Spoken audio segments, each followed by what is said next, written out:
नमस्कार मित्रांनो, स्वागत आहे तुमचं आताच्या ब्रेकिंग न्यूजमध्ये।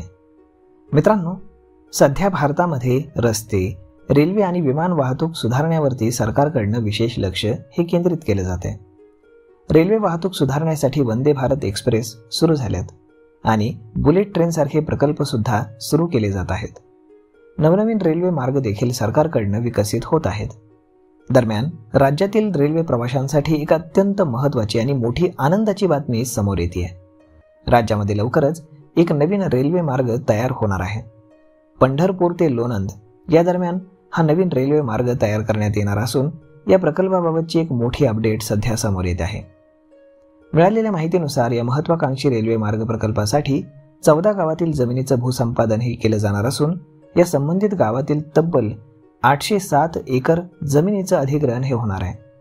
जिल्हाधिकारी कुमार आशीर्वाद यांनी नुकतीच याबाबत एक माहिती दिलेली आहे। केंद्रीय गृहमंत्री अमित शहा यांनी पुणे येथे रेल्वेच्या प्रश्नांसंदर्भात महत्त्वाची बैठक घेतली होती।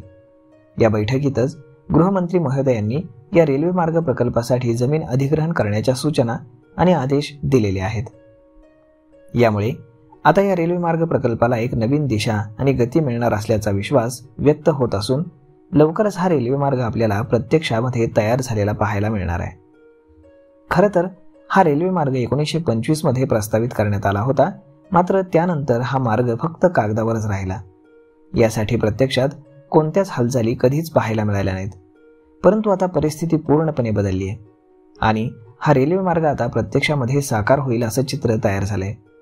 कारण की आता या मार्गासाठी जमिनीचं अधिग्रहण सुरू होणार आहे। यासाठी 3 तज्ज्ञ लोकांची समिती देखील स्थापन करण्यात आली आहे।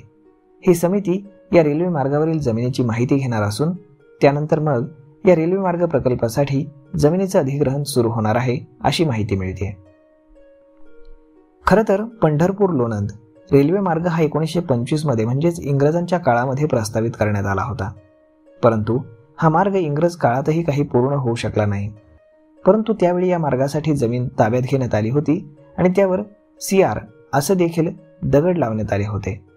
मात्र त्या जागेचा सातबारा त्यावेळी तयार झालेला नव्हता आणि म्हणून आता या मार्गासाठीच्या जमिनीचे अधिग्रहण कसं होणार आणि यासाठी शेतकऱ्यांकडून काही विरोध केला जाणार का हे पाहणं जास्त उत्सुकतेचं ठरणार आहे। तर मग मित्रांनो, अशा पद्धतीनं आता एक नवीन रेल्वे मार्ग हा महाराष्ट्राला मिळणार आहे। यावरती आपलं मत काय हे तुम्ही आम्हाला कमेंट करून नक्कीच सांगा। आणि जर हा व्हिडिओ तुम्हाला आवडला असेल तर आपल्या जवळच्या मित्रमंडळींसोबत देखील हा व्हिडिओ तुम्ही शेअर करायला विसरू नका। धन्यवाद।